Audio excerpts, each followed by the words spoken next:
Hi there. This video is an exam paper walkthrough of the Eduqas GCSE Mathematics Foundation Tier Component 2 paper from summer 2023. This paper is worth 120 marks in total, and this is the third video of 6. It will focus on questions 8 to 12, which account for 19 of these marks. Eduqas Component 2 papers are calculator papers, so a calculator should be used. A little disclaimer, there may be more than one way to answer a question. The methods shown in this video are not the only way some mathematical skills can be applied. Okay, let's get started. Question 8. Shazad has 6 numbered cards, 17, 31, 13, 23, 15 and 21. Part A, what is the median of the numbers on Shazad's cards? So the median is the middle. So I need to put these numbers in order. I'm going to go from smallest to biggest, and then I need to find the middle number. So the smallest number is 13.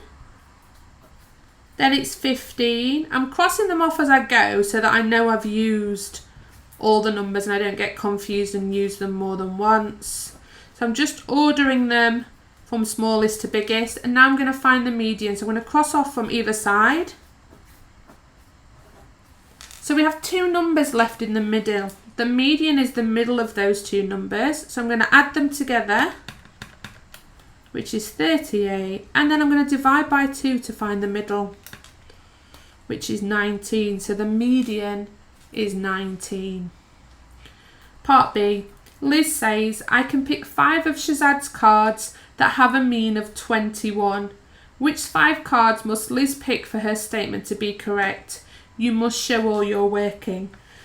So 5 of those cards, when we add them together and divide by 5, we get a mean of 21. Because when we find the mean, we add them all together and we divide by how many we have. So let's work out what they're going to total. So if we have a mean of 21, with 5 cards, 21 times 5 will give us the total that those cards add up to. So we're looking for 5 cards that add to 105. Okay, so let's start here. So 105 subtract 31, subtract 23. So that's that 31, 23. So we want to make 51.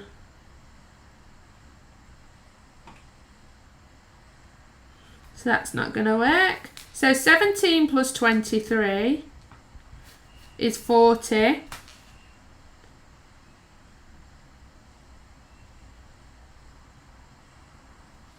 Thirteen plus 15 is 28, so that would be 68.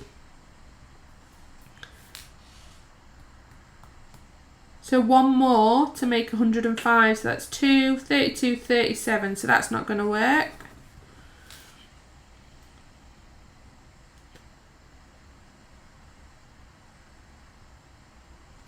So 13 plus 15 plus 17 plus 21 plus 23.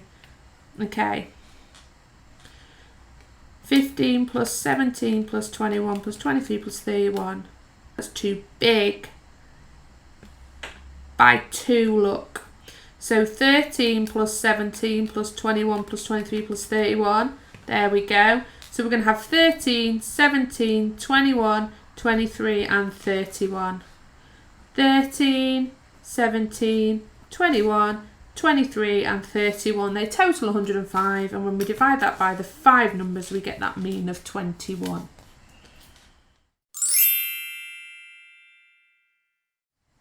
Question 9. The diagram below shows 3 identical squares.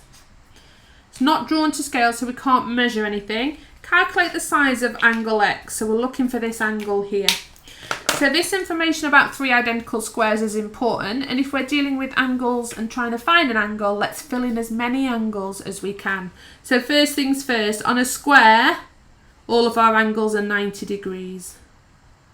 So I'm just going to label any angles that join onto this shape directly. Okay. Now it said we've got 3 identical squares, which means all the sides of a square are the same, but it means also that all of these sides are the same. So here we've got a triangle with 3 equal sides, which is an equilateral triangle, which means that that must have an angle of 60. Now here we're dealing with angles around a point. So we've got 60 plus 90 plus 90 plus x, and that has to give us 360. So 60 plus 90 plus 90.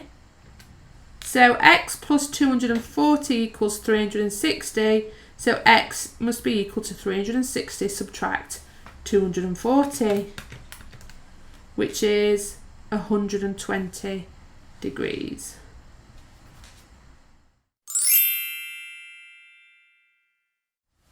Question 10. The conversion graph below may be used to change between distances in miles and distances in kilometres. So we've got miles and kilometres on this graph. Use the graph to answer the following questions.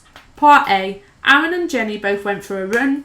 Aaron ran 28 kilometres. Jenny ran 15 miles. Who ran the longer distance? So to be able to compare them, we need to be in the same unit. So we're either going to convert this to miles or this to kilometres. So let's go with changing Aaron to miles. So Aaron's in kilometres, so we need to look up here for 28 kilometres. So 10, 20, 25, 26, 27, 28. And then what we're going to do, we're going to read across to the line on the graph. Oh. And then we're going to read down and read off that value in miles. So we've got 15 to 20, and it's halfway, so that's 17.5 miles. 17.5 is a longer distance than 15, so Aaron ran longer. Part B. Complete the following statement. You must show all your working. 36 miles is equal to some kilometres. Now what you'll notice is this doesn't go up to 36. So what we need to do is find a value that we can then convert to 36. So I know 12 is a factor of 36. So I'm going to find out what 12 miles is as kilometres. So that would be 11, 12. So starting at miles, going up to the graph. Okay, so that's 19. So 12 miles is 19 kilometres. We want 36 miles, so we would have to times by 3. So 36 miles equals 57 kilometres. 11a, simplify the expression here. So first thing I'm going to do is I'm going to expand the bracket. This term here isn't included with the bracket, so I'm going to ignore it for now. 4 times x is 4x. 4 times positive 6 is positive 24. And then I've still got this plus 3x on the end. Now I'm going to collect like terms. So I've got 4x, add 3x. So I have 7x. Add 24 in total. Part B, solve f divided by 3 equals 5.1. It's written as a fraction, so it's a division. So I'm going to multiply by 3. So f is 15.3. C, find the value of x when w equals 3 and y equals 24. So I'm going to substitute these two values here into that equation. So x equals w, which is 3, bracket y plus 2, 24 plus 2, all divided by 8. And then let's just stick that in our calculator.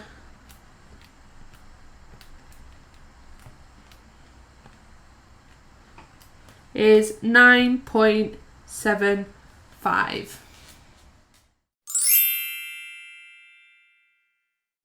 Question 12a, calculate this sum, give your answer correct to 2 decimal places. So we're going to enter this into our calculator, but what's really important to note is the only values inside that square root are those values. The add 2.1 squared is separate. So I'm going to put the square root symbol in. 5 times 3.8, but then I'm going to arrow off and out of my square root before I do the add 2.1 squared. So I'm going to write down the whole thing to start off with. And then I'm going to round it to 2 decimal places. 1, 2, that 8 is going to change that 6, so it's 8.77. Part B. Write 0.05834 correct to one significant figure. So when we're dealing with small numbers that start with zeros, these zeros here are not significant. The 5 is the first significant figure, and then the 8 will change the 5 because it's 5 or above. So it becomes 0.06. It's important you keep those zeros. They're not significant in terms of the rounding aspect, but they are significant in terms of the place value of the number.